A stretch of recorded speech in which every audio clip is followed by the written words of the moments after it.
Vamos a presentar la última parte del origen indirecto de la historia de la masonería. Cuando el hermano Abdelatif nos dio esta estructura curricular, a mí me pareció un poquito extraño que se tratara el Imperio Romano, porque básicamente uno no ve mucha relación. Ustedes saben que nosotros siempre tratamos de asociar a la masonería con la arquitectura. Y pues los acueductos no eran una mejor asociación de arquitectura, o los coliseos romanos, pero en verdad, y gracias a nuestro hermano Abdelatif, hemos encontrado de que hay una serie de cosas más profundas en el Imperio Romano que van a ver ustedes a continuación.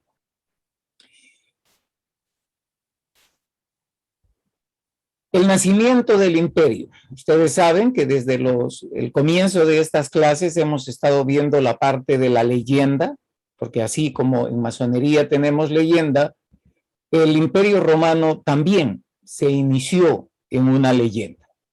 Dicen en la leyenda, como pueden ver en la vista de la izquierda, que Rómulo y Remo, los fundadores de Roma y del Senado, eran hijos de Rea Silva, y su tío Amulio, al destronar a su padre de Rea, lo mató y también mató a todos sus hermanos varones y le prohibió a ella que tuviera hijos.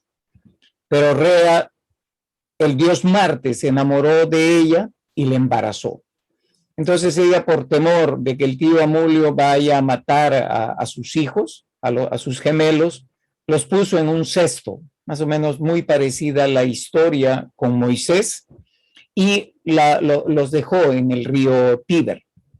Ellos fueron encontrados por una loba, que ustedes pueden ver, Luperca, quien los amamantó, y posteriormente fueron recogidos por un pastor, Faustulo, y la esposa le dio cuidados a Calarencia, y quienes fueron educados, y luego ellos retornaron a su lugar de origen. Mataron al tío Amulio, repusieron a su abuelo Numitor en el trono y luego decidieron fundar una ciudad al norte de la región de Lacio, en lo que ahora es la península itálica, a orillas del río Tíber, en una llanura.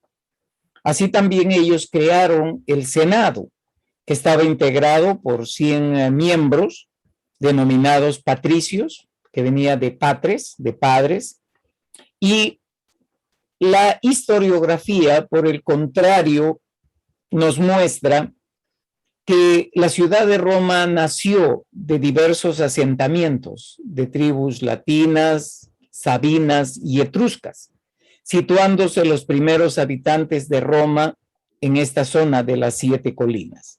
Ustedes saben que Roma, al igual que Jerusalén, por pura coincidencia, estas dos ciudades importantes históricamente tienen 7 colinas. Entonces ellos hicieron la ciudad de Roma en este lugar, justo a orillas del río Tíber y a pocos kilómetros del mar Tirreno. En la cronología, la fecha de la fundación de Roma se fijó al 21 de abril del año 753 a.C. y esa fecha fue considerada el año 1 para la cultura romana. En esta otra vista ustedes pueden ver la ubicación geográfica de Roma. Acá en la vista de la izquierda pueden ver los diversos grupos, los sabinos, umbros, que ahora debe ser, bueno, es la zona de Umbría, acá al norte Ligures, la zona de Liguria, y en esta zona vivían los latinos, al sur de lo que es la actual Roma, y también los etruscos. Entonces ellos son los que formaron esta nueva civilización. Una cosa nos dice la leyenda y otra cosa nos indica la historia y los orígenes de la misma. Obviamente la leyenda es una manera fácil de poder describir los aspectos que cronológicamente tomaría mucho tiempo. Y acá en el mapa de la derecha ustedes pueden ver la región de Lacio. En esta zona es en donde se encuentra la ciudad de Roma y antiguamente moraban estas culturas.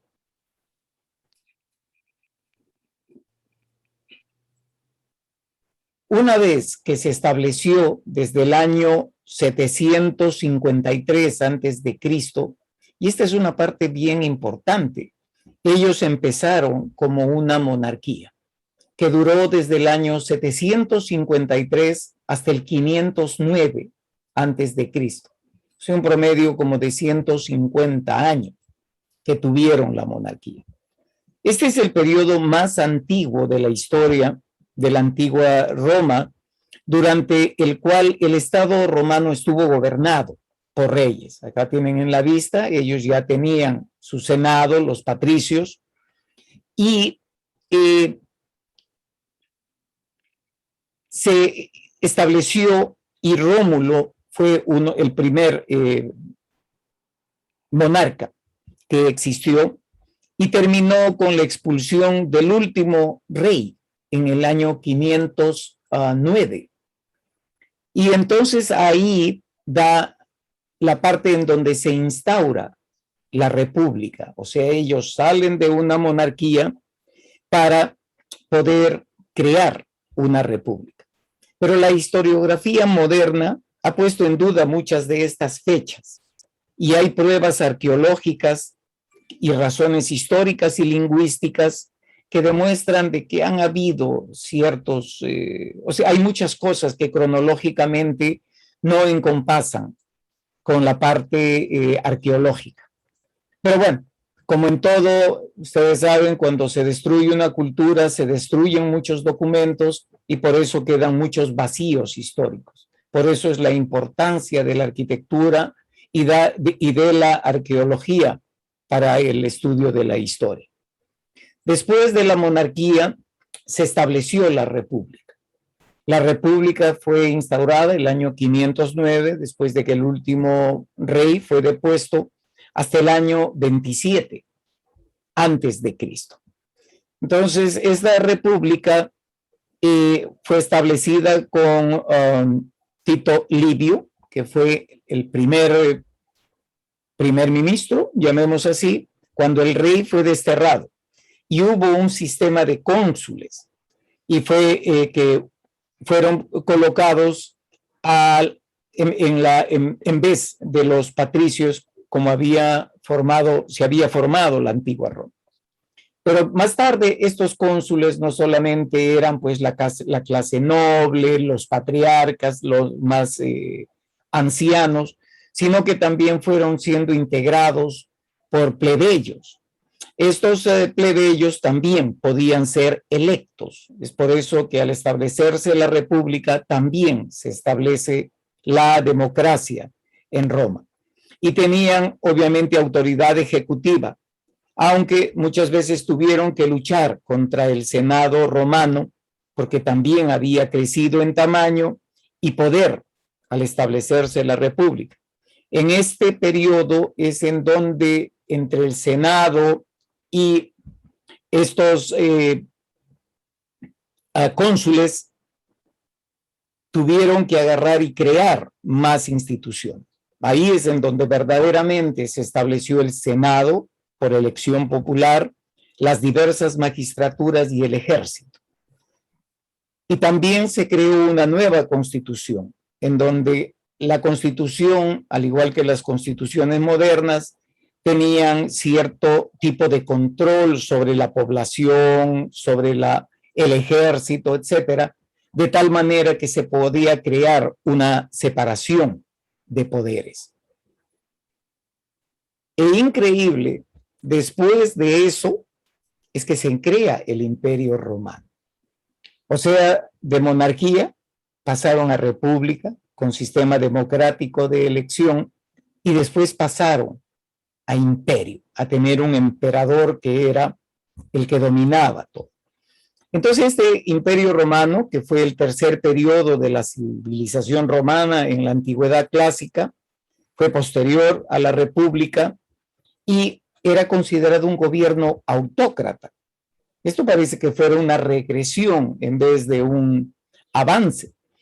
Este nacimiento del imperio viene precedido por la expansión de la capital Roma y extendió su control en torno al mar Mediterráneo. El hermano Abdelatif me explicaba que todo este mar Mediterráneo en la época del imperio se conoció como el Mare Nostrum, o sea, el mar nuestro. Ellos lo consideraban, se consideraban dueños de todo el mar incluso. Bajo la etapa imperial, los dominios de Roma siguieron aumentando hasta llegar a su máxima extensión durante el reinado de Trajano, uno de los emperadores. Es el momento en que el imperio está acá, miren, en la parte de la península ibérica, y desde la península ibérica se va hasta el mar Caspio, que es en esta zona en donde ahora está la Turquía, y el mar Rojo, acá tenemos el mar Rojo, aquí abajo, y el Golfo Pérsico. Toda esta parte donde dice Arabia Félix, esta es la parte de la península arábica y el Golfo Pérsico. Y desde el desierto del Sahara, miren, acá toda la parte del norte de África, hasta las partes boscosas, aquí, en donde estaba el río Rin, un río que corre por Alemania, y el Danubio. Ese fue el lugar hasta donde se extendió el imperio. Obviamente ellos no subieron más allá del río Danubio por la cantidad de grupos bárbaros que existían en la zona. Y lo que es más, es interesante ver cómo han creado un famoso vals vienés que se llama el Danubio Azul, que hasta muchos se usan en las bodas. Creo que fue Strauss el autor de ese. Pero la verdad que el Danubio debería haberse llamado el Danubio Rojo, porque los encuentros sangrientos que había en esta zona entre los bárbaros y las legiones romanas era terrible. Entonces toda esta superficie tenía unos 5 millones de kilómetros cuadrados. Imagínense lo grande, era toda Europa, parte de la Asia, el Medio Oriente y el norte de África.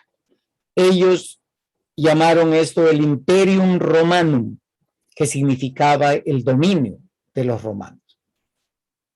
Polibio, que era uno de los primeros historiadores y documentó sobre esta expansión de Roma como república, mencionaba el crecimiento era tan grande, y ahí es en donde viene el dicho que todos los caminos conducen a Roma, porque Roma era la parte central del imperio y obviamente habían creado todas las rutas que pudieran llegar hacia la capital de dicho imperio. Durante los casi 3 siglos, el primer emperador fue César Augusto, y había adquirido él, mediante numerosos conflictos bélicos, grandes extensiones de territorio, que fueron divididas en provincias, gobernadas directamente por propretores y precónsules o procónsules, que eran elegidos anualmente por sorteo entre los senadores que habían sido pretores o cónsules el año anterior. Durante la etapa republicana de Roma, su principal competidora fue la ciudad púnica de Cartago, que al pasar el tiempo también hubieron hasta conflictos contra los cartagineses, que fueron las guerras púnicas. Y esta expansión creaba siempre, obviamente, la rivalidad contra una serie de enemigos que tenía el imperio. Las guerras púnicas precisamente llevaron a Roma a salir de sus fronteras naturales de Italia, al tratar de enfrentarse con Cartago, que estaba en esta zona que ahora sería Líbano.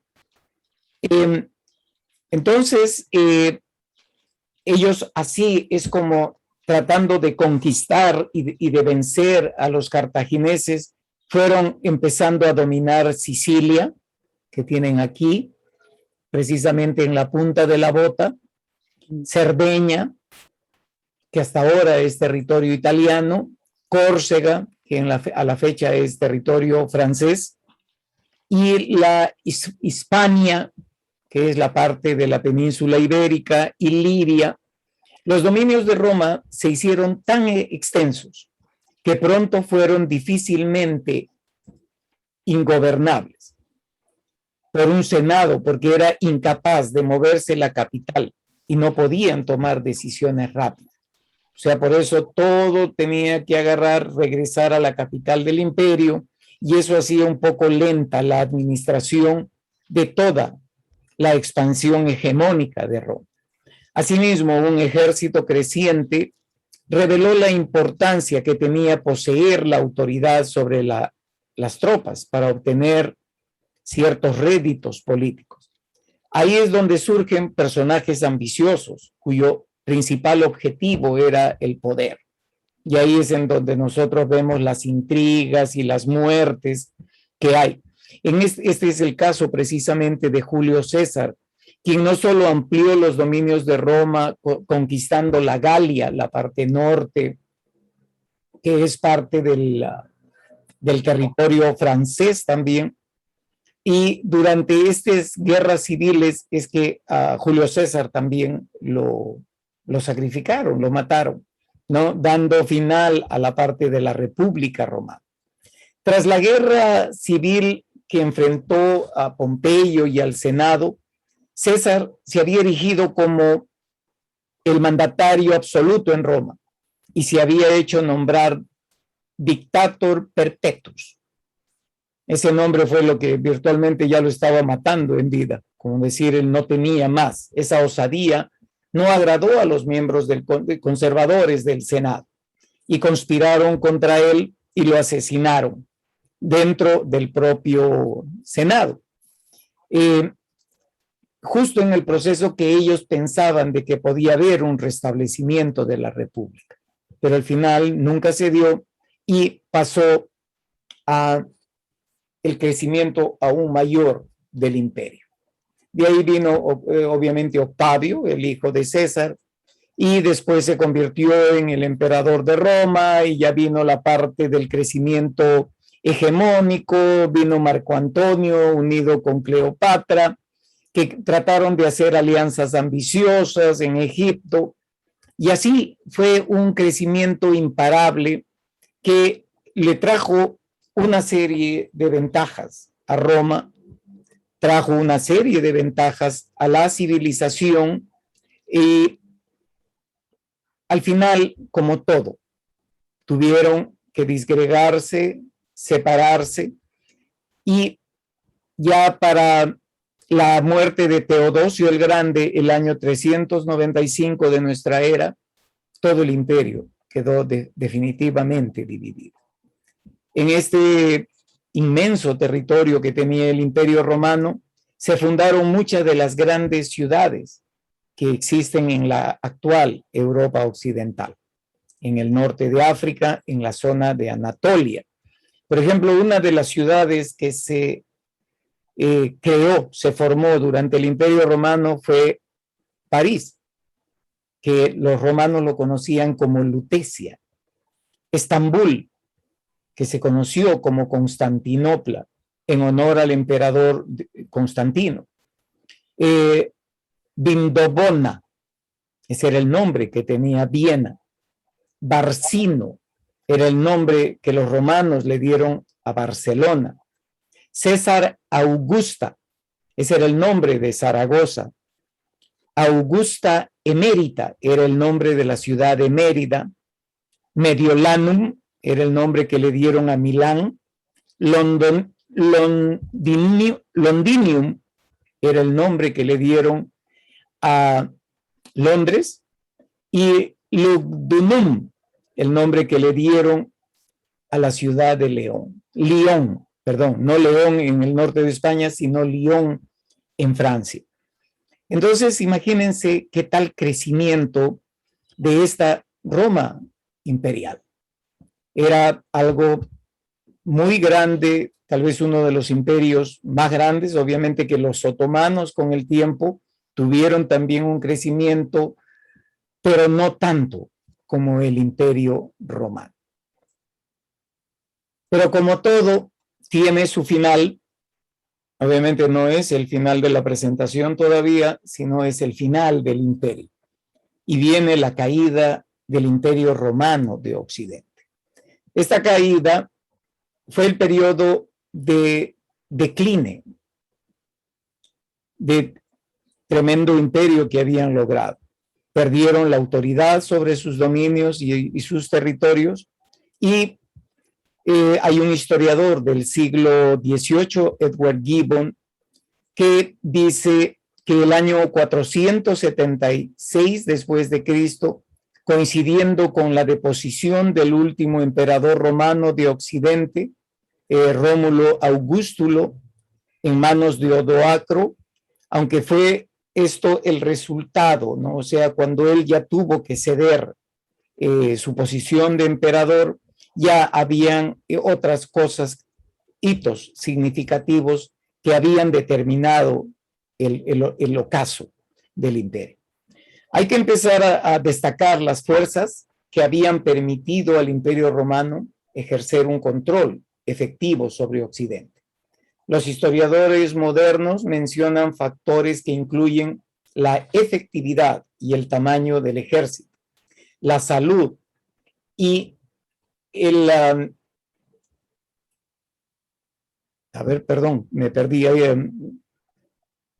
salud y el tamaño de la población romana, la fuerza de la economía, la capacidad y competencia de los emperadores. Recuerden que ellos, donde iban avanzando en ese apogeo, ellos iban dejando comunidades. Una de las maneras en que se pagaban a los soldados era con sal, porque recuerden que ellos, territorios que iban conquistando eran terrenos que se iban adjudicando, animales que encontraban los sacrificaban para su consumo. No habían refrigeradoras y la única manera de poder preservar o conservar la carne para futuro uso era poniéndole sal y creando carne seca.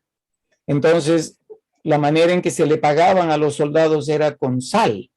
Por eso, desde esa época se quedó el nombre de salario, que es una manera de pago y que tiene ese significado. Obviamente que hubieron muchos cambios religiosos, el aumento de la presión de los bárbaros que eran externos a la cultura romana, contribuyó a todo este ocaso, a este colapso. Los años relevantes en esta época es el año 117 después de Cristo, cuando el imperio alcanzó su mayor extensión territorial, y el ascenso de Diocleciano el año 284. Las pérdidas territoriales irreversibles, no obstante, comenzaron el año 386 con una invasión en gran escala de los godos, como pueden ver ustedes aquí, los godos en la línea roja, ¿no? Y esto agarró, pues determinó que hubieran guerras destructivas. A veces uno, cuando ve Europa y ve que cada país europeo tiene su propio lenguaje, Portugal, portugués, España, español, Francia, francés, Italia, italiano, Alemania, alemán, etcétera, uno ve y piensa que son culturas que están definidas por una misma nacionalidad, idiosincrasia y grupo étnico. ¿Qué va? Si ustedes se dan cuenta, y esta fue una buena conversación con el hermano Abdelatif, de que nadie, absolutamente nadie, puede guardar una pureza sanguínea de linaje. Todos ellos, muchos estamos combinados, aquellos que nacieron en Europa están combinados con sangre bárbara. porque por un lado venían los francos, por otro lado los sajones, por otro lado los vándalos, los godos, los ostrogodos, los visigodos. Al final creo que si hacemos nuestro chequeo de sangre por Ancestry.com vamos a volver loco a ese sistema, porque tenemos una diversidad de origen, significando de que venimos pues de un mundo de inmigrantes, de que ya sea por cuestiones de ocupación bélica, de guerra, o ya sea por simple migración de grupos es que hemos ido habitando otras partes del planeta, por consiguiente cambiando todo el linaje de las sociedades que existían en la antigüedad. Después, ya con estas invasiones bárbaras, cada parte de lo que era el gran imperio, ellos tuvieron su propio grupo político, militar, financiero, y establecieron su propia autoridad. Ya esas personas, al estar establecidas en estos nuevos territorios, ya no eran ni invasores ni bárbaros, ya eran personas que habían creado asentamientos humanos en estos lugares. Los francos en las Galias, los vándalos en la zona de Panonia, los godos en Dacia, etc. Y así los ciudadanos romanos se fueron dispersando, fueron creando nuevos asentamientos que posteriormente se fueron formando nuevos países. Pero obviamente hay que aceptar la habilidad de los emperadores romanos. Y uno de ellos ha sido precisamente el emperador Constantino, que según se dice, una noche él tuvo un sueño y vio que las nubes se abrían y aparecía una cruz. Y ese día él decidió convertirse al cristianismo. Su madre, Helena, también se convirtió al cristianismo y hasta ahora, después de la caída del Imperio Romano, Roma sigue siendo la capital del mundo cristiano y del mundo católico en especial. O sea, ellos en cierto modo no perdieron la vigencia como imperio, llamémoslo así, pero considerado de otra manera. Más o menos es algo parecido a lo que sucedió con Londres. Estados Unidos logró su independencia de la corona británica, pero por ejemplo en masonería hasta ahora nosotros tenemos la obediencia a la Gran Logia de Inglaterra, que es la cuna de la masonería occidental. Entonces, de una u otra manera, ellos han logrado que el poder quede en sus territorios. Esto, y podríamos seguir hablando las guerras que el imperio hizo con las guerras púnicas contra los cartagineses, las guerras helénicas que hubieron contra Grecia, la invasión a Egipto. Sería, yo creo que un tema que nos tomaría muchas horas. Pero lo que estamos tratando nosotros es de rescatar cuál ha sido el legado romano para la masonería. Porque recuerden que estamos considerando al imperio como un origen indirecto de la orden. El querido hermano Albert Pike, que es un famoso autor masón, dijo que la masonería era el heredero de los antiguos misterios, debido a la tremenda similaridad que hay con ellos. En la vista ustedes pueden ver Mitra, que posiblemente empezó como misterios y por la popularidad que ganó, se convirtió en una religión.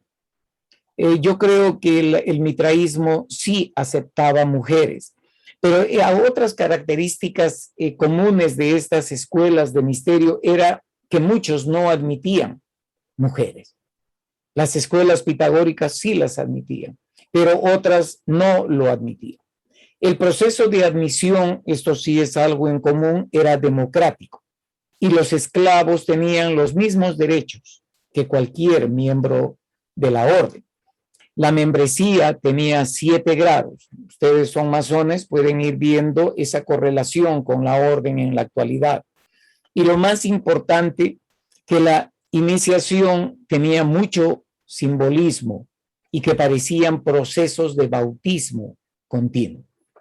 Los grados superiores que habían se caracterizaban porque tenían comidas, o sea, los refrigerios que eran de tipo espiritual y obviamente el poder compartir el pan con los hermanos. Y estas comidas tenían un orden sagrado. Había la dramática representación de morir y levantarse nuevamente de la muerte. Esa era la parte cumbre de las ceremonias, o sea, el renacimiento en una nueva vida. Estos antiguos misterios fueron la mejor creación del mundo romano y daban albergue y alimentos al pobre, por ejemplo. Las colegias romanas, cosa que la práctica de la caridad en esa época ni el amor al prójimo eran una costumbre popular, pero las escuelas de misterio sí lo practicaban. También estas escuelas nos dejaron en la antigua Roma los métodos de organización, la creación de ideales, de principios y la esperanza de la humanidad. Más o menos los principios que en masonería tenemos de fe, esperanza y caridad, ellos también lo practicaban como ideales en su época. Las colegias se organizaron cuando la gente buscaba la práctica de su culto o adoración a sus deidades, al margen de su religión. Hay muchos que tenían sus religiones, pero también buscaban un lugar en donde ellos pudieran acercarse más a una divinidad o deidad en una práctica más emocional. Ahí tenemos, por ejemplo, los misterios de Orfeo, la colegia de Baco. Habían colegias también, obviamente, en Atenas durante la época de Pericles, que le trajeron muchos problemas a Pericles. ¿Por qué? Porque también ellos se organizaban, pero de una manera que creaban problemas al sistema establecido. Y no estamos muy lejos, porque recuerden que en el proceso de independencia de nuestras Américas, precisamente bajo las reuniones masónicas, es que se iban gestando estos movimientos de independencia. Y dicen que hay una teoría que dice que se crearon colegias en Constantinopla, pero que no tuvo ese apego que se esperaba y gradualmente se fueron mudando para Italia y la Europa central, que posteriormente se convirtieron en las cofradías teutónicas, que ese es un tema bastante aparte, pero sería interesante que se convierta también en materia de estudio. Vamos a empezar la herencia del Imperio Romano para la masonería. La colegia romana. Numa Pompilius, que fue el segundo rey, o sea, estamos regresando a la parte de la monarquía romana, estableció ayudó a organizar a los trabajadores romanos en diversas colegias y los unió a las legiones militares, de tal manera que las armas y el arte vayan por todos los confines del imperio. Los trabajadores de la piedra o masones eran los más numerosos, junto con el ejército, porque mientras que los ejércitos invadían, ellos tenían que estar creando fuertes y defensas. Por consiguiente, estas colegias de constructores se volvieron muy poderosas. Cada colegia tenía mínimo 3 miembros y usaban sus herramientas como símbolos de su colegio, escuadras, compases, y así también las colegias, cuando se organizaron, ellos asumieron la responsabilidad de las viudas y los huérfanos de sus miembros. El emperador Augusto fue el que legalizó y adoptó la causa de las colegias, y el emperador Marco Aurelio fue el mejor amigo de estas colegias. Cuando Nerón se convirtió en emperador, Él, por el contrario, creó muchas leyes que controlaban estas asociaciones en las ciudades del imperio. Obviamente que la membresía era hereditaria y era prohibida la transferencia de un hombre de una colegia a la otra. Pero sí, incluso hasta la libertad de trabajar fue negada. O sea, aquel que empezaba en una colegia, sus hijos podían heredarla y ellos no se podían trasladar a otra. Pero a despecho de todas las restricciones y las penalidades impuestas, muchas colegias se formaron de manera ilícita, unas de carácter religioso y otras para las intrigas políticas. Si eran descubiertas, el presidente, en este caso el venerable maestro, tenía que pagar serias multas o hasta pena de cárcel. Yo creo que nuestro venerable no hubiera estado muy de acuerdo con esto si le hubiera tocado ser venerable en esta época. Existen más de 2.500 inscripciones de colegias hasta la fecha, provenientes de 427 ciudades y villas del imperio. Solo en Roma habían más de 80 colegias de diversos rubros. Muchas otras colegias entraron en existencia para propósitos mundanos también, ya no solamente era para los constructores. Había para cada profesión, para cada arte y negocio, tenían sus colegias respectivas. Y una de las más antiguas inscripciones que existen es la Colegia de Cocineros, que data del año 200 antes de Cristo.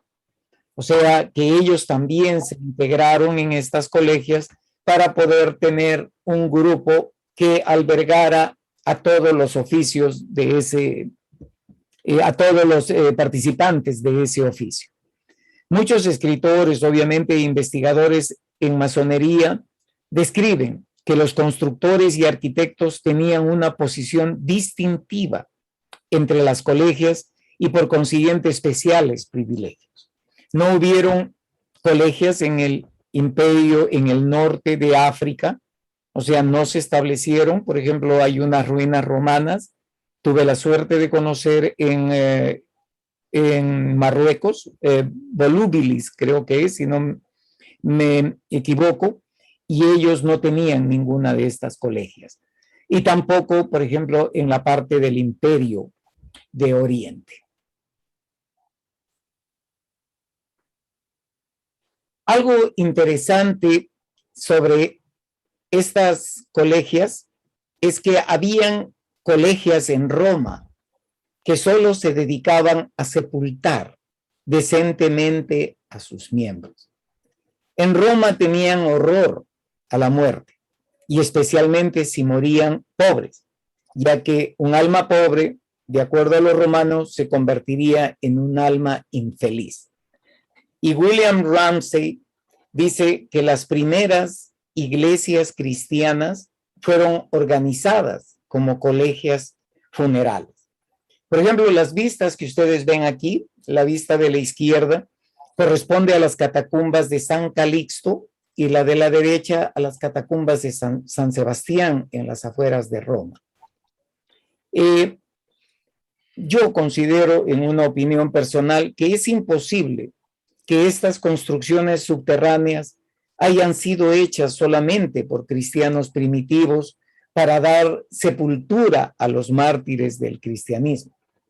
Fueron colegias que se organizaron para poder hacer estas construcciones subterráneas. Porque lo que es más, estas construcciones están por debajo de edificios romanos. Entonces tenía que ser integrantes de estas colegias que sabían mucho de construcciones subterráneas, que se integraron en esta colegia y que el cristianismo primitivo lo usó para poder enterrar a los mártires de su iglesia. La vista de la derecha corresponde, como les repito, a la catacumba de San Sebastián, porque Sebastián era un general romano que se convirtió al cristianismo. Cuando descubrieron eso, lo condenaron a muerte y sus propios soldados lo llenaron de flechas. Tenía más de 21 flechas atravesadas por su cuerpo y él no podía morir. Entonces esto se consideró un milagro y más su conversión al cristianismo, y por eso que él fue elevado a la categoría de santo. Pueden ustedes verlo en Google, a San Sebastián. Entonces, de esta manera es que el cristianismo primitivo, con la ayuda de las colegias, pudieron hacer estas catacumbas en la antigua Roma. Algo que es muy, muy importante es esta cofradía de constructores Comasín. Esta cofradía es un puente que enlaza la clásica cultura antigua romana y la civilización medieval. Esto se desarrolló, estos comasines, cuando las invasiones bárbaras habían cesado. Hubo casi una total destrucción de los récords de esta cofradía. De los pocos que quedaron fueron encontrados en Constantinopla y en Roma. Esta colegia, que se convirtió en cofradía de arquitectos y trabajadores, continuaron sus trabajos en la diócesis de Como. Como es en el reino de Lombardía y a orillas de un lago que existe en el norte de Italia. Y ellos pudieron sobrevivir como colegia porque había la presencia de muchas canteras en la zona que les proveía el material para poder continuar con sus trabajos. La expresión magistri comasine es Riboira, un historiador, en su obra Arquitectura Lombárdica, se refiere a que los constructores tenían amplios poderes para hacer contratos y subcontratos de trabajos de construcción, así como también ser miembros de la cofradía, y todo estaba regido por las leyes que el rey Rotaris, un rey lombardo, les había dado. Cuando San Bonifacio fue a Alemania como misionero, el Papa Gregorio II le otorgó credenciales e instrucciones y fue enviado con un grupo de monjes con mucho conocimiento de construcción y así también hermanos arquitectos para ayudarlo en la construcción. El monje Agustín fue enviado el 598 después de Cristo como misionero a la Bretaña. Fue enviado con un grupo de constructores para edificar oratorios, iglesias y monasterios.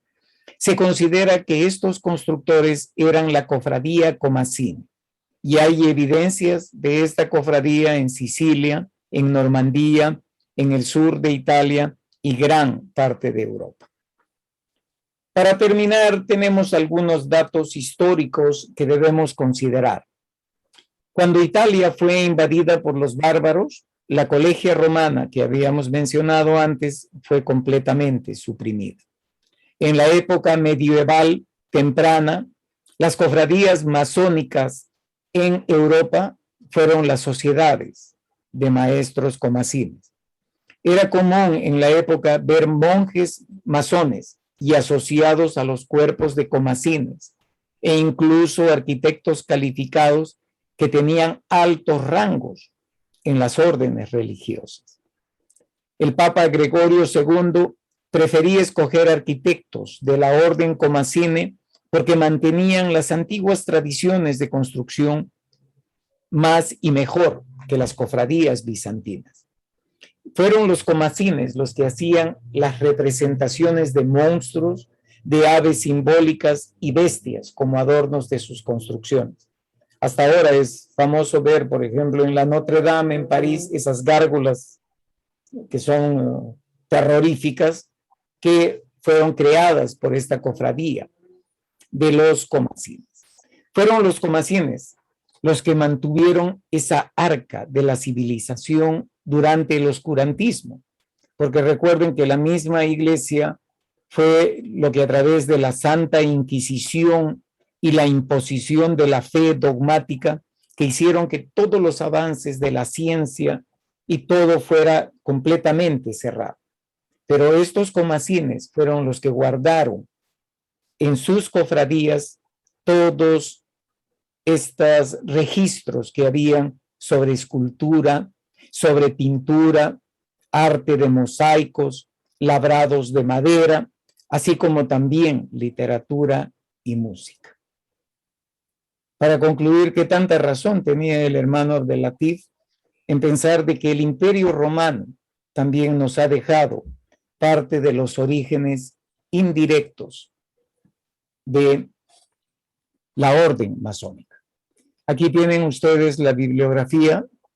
El trabajo me costó unas 300 páginas de lectura, pero la verdad que valió la pena.